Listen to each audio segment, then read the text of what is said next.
Ilina and welcome to another LDRS Creative card video. In this video, we're going to do watercolor wash background using the Karin markers, and also I will be using the new Aspen leaves die. This is big die that fits perfectly on A2 card. Also, it can be used on slimline and mini slimline. It's very intricate.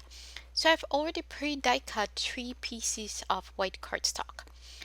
So let's now go on to creating our watercolor background. I'm using cold pressed watercolor paper and priming it with some water. Next, I'm using the Karin markers to scribble onto my glass mat. You can use any non-porous surface. And I've picked colors from purple down to yellow. So I have purple, pink, lighter pink, orange, and yellow. And I'm creating my kind of ombre, not really ombre, but kind of gradually mixing the colors. So making sure they overlap and we have nice transition between the colors. Priming the watercolor paper with water before doing the watercolor background. Watercolor wash background helps with having that nice and smooth transition between the colors. I decided there is a lot of pink in the middle, so I'm adding more purple on top and kind of spreading it down to go a little bit more lower. Next, because I'm impatient, I use my heat tool to dry that watercolor paper on the low setting, and then I put a heavy acrylic block on top to make sure that it dries, finish drying nice and flat. In meantime, I'm stacking my dies because they're very intricate, especially the stem. It's very thin, so just stacking those dies gives them a little bit more dimension and a little bit more stability and kind of thickness, so they're not very fragile. So I have 2 pieces here. I'm using liquid adhesive. I find that the liquid adhesive works the best because it gives you some wiggle room, so you can make sure that those leaves are stacked nicely and perfectly.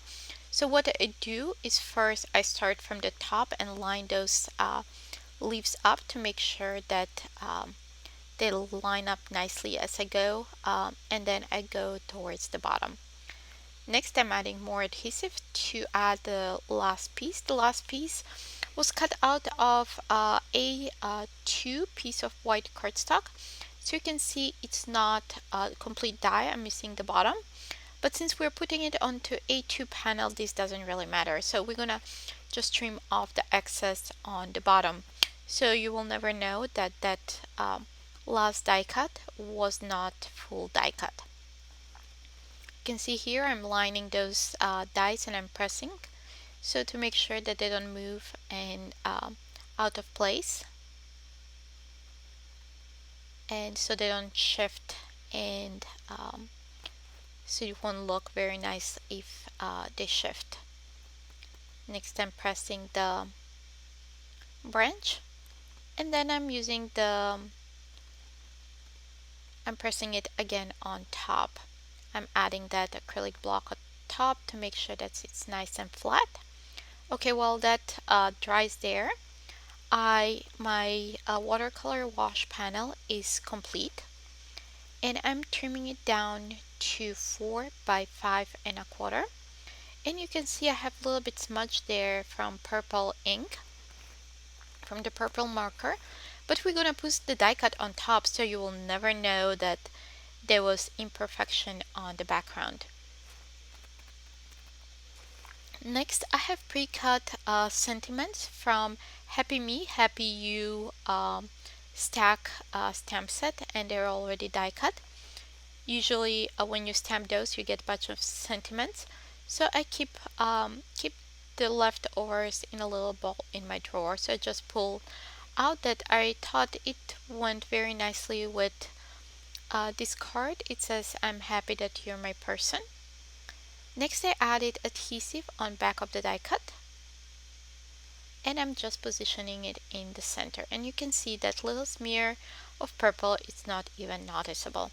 I'm gonna let it dry for a little bit, and while that dries I'm adding little thin strips of white cardstock on the back of the sentiment to give it a little bit more sturdiness and dimension. You can also use foam tape, but I found, especially since I'm placing on top of a die cut that's not even, because we have the raised image from the die cut and we have the background, so this works much better than using foam tape or foam squares. So I'm adding one more here, trimming it off. Okay, now let's see, now we're gonna add it to our background.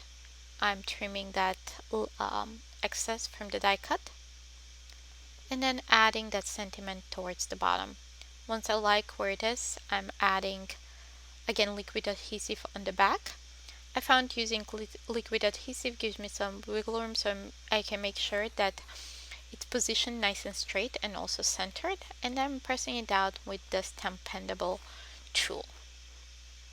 Okay, we're almost done here. So I think that looks pretty nice. What I'll do here is I will add 2 or 3 pieces of heavyweight white cardstock on the back. You don't need to use heavyweight or scrap cardstock. You can use foam tape or craft foam. I like because it gives it a little bit more sturdiness and stability when it goes through the mail.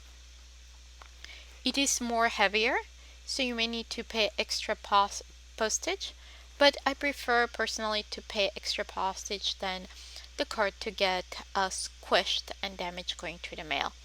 I'm adding again adhesive on the back, and I will just add it to a top folding white note card.